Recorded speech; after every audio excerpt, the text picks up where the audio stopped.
The rapidly escalating conflict in the Gaza Strip has presented the fledgling administration of Egyptian President Mohamed Morsi with its strongest foreign policy challenge yet.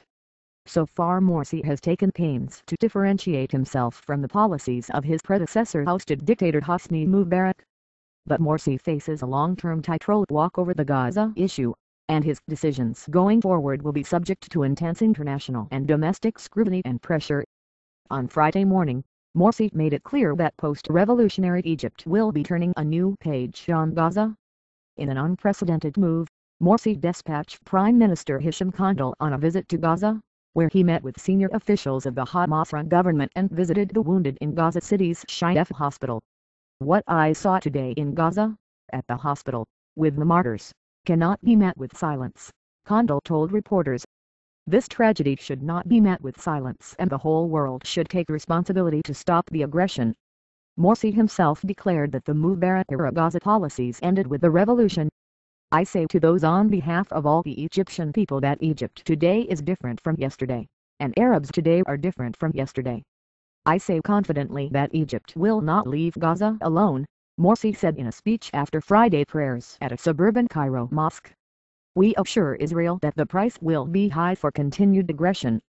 Under Mubarak, Egypt largely kept the Arafat border crossing between Gaza and the Sinai Peninsula sealed shut, particularly after Hamas took control of the territory in June 2007.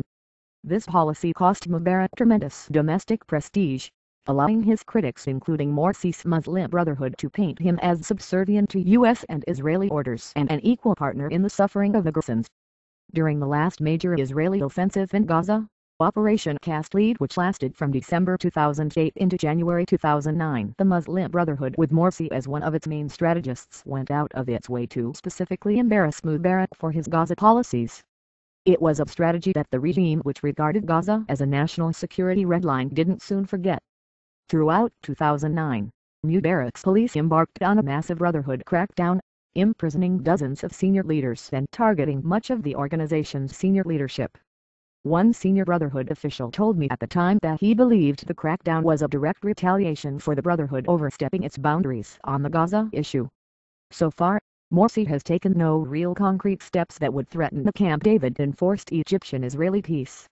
He withdrew Egypt's ambassador to Tel Aviv, but that's something Mubarak did multiple times during his 29-year reign and was regarded as a standard go-to move to appease public outrage during bouts of Israel-Palestinian violence. But the longer the conflict drags on, and particularly if Israel launches a ground offensive into the tiny coastal territory, the domestic and international pressure will rise for Morsi to do more. The Kandil visit to Gaza was important, but almost entirely symbolic. The Prime Minister has no foreign policy experience and has served as Minister of Irrigation prior to assuming his current post. Under Mubarak, the Gaza file was held almost exclusively by his powerful intelligence chief and briefly serving Vice President Omar Suleiman, who died in the U.S. earlier this year while undergoing surgery. Any Egyptian pressure on Hamas to tone down the rocket attacks into Israel will likely happen, as it always has, through back-channel communications via the intelligence services. 5 months into his administration, Morsi has a checkered track record on foreign policy issues. He made an immediate splash this summer by openly calling for regime change in Syria while speaking at a conference in Iran, one of the main sponsors of the Syrian regime. But he also badly misjudged the political winds in September when angry protesters, incensed by an obscure YouTube video that insulted the life and legacy of the Prophet Muhammad, scaled the walls of the heavily fortified U.S. embassy and took down the American flag, replacing it with the black flag symbolic of militant Islamism.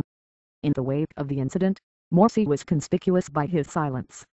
His first public statements focused on criticizing the movie and expressing condolences for U.S. Ambassador to Libya Christopher Stevens, who was killed during an attack on the consulate in Benghazi.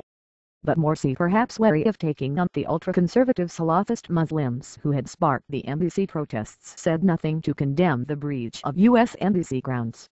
High silence prompted a harsh rebuke from President Obama, and open speculation in Washington as to whether Egypt, recipient of $1.3 billion in annual U.S. aid, could even be considered an ally anymore. Morsi's government had to scramble to repair the damage. Domestically, Morsi faces an equally tricky balancing act.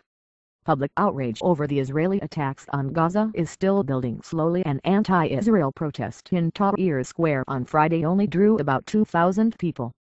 But that anger could spike quickly if Israel launches a ground offensive, particularly since Arabic satellite news networks such as Al Jazeera typically show far more graphic footage than any American network ever broadcasts. At the very least, Morsi can expect his home organization, the Muslim Brotherhood, to refrain from any sort of public criticism of his decisions going forward. But the same can't be said for other political forces across the spectrum, from Salafists to secularists. The Salafists are relatively new to street politics, but have always regarded Israel with open antipathy and speak regularly of a desire to liberate Jerusalem. And much of the current generation of young secular activists came of age politically during anti-Israeli protests before starting to focus on Mubarak and the domestic situation. One of the key elements of how Morsi's Gaza decisions are regarded will be the statements coming from Hamas, which was originally founded as an offshoot of the Brotherhood. So far, Hamas leaders have effusively praised Morsi for his support. In a televised address on Thursday, Gaza-based leader Ismail Haniyeh hailed the new equation, leadership and spirit in Egypt. But Haniyeh also included an implicit challenge for Morsi's government to keep it up. "We must prove to this occupier Israel that times have changed." Other Hamas leaders in the diaspora have been even more explicit. In a speech in the Sudanese capital Khartoum on Thursday, Khaled Mersal, who outranks Haniyeh in the Hamas hierarchy, directly called on post-revolutionary Arab governments like Egypt, Libya and Tunisia to break from the past and chart a new course in their dealings with Israeli and the Palestinians. "Today the leaders of Arabism and Islam must raise the ceiling and change the rules of the game," said Mersal, adding that the time was ripe to pluck the fruits of the Arab Spring.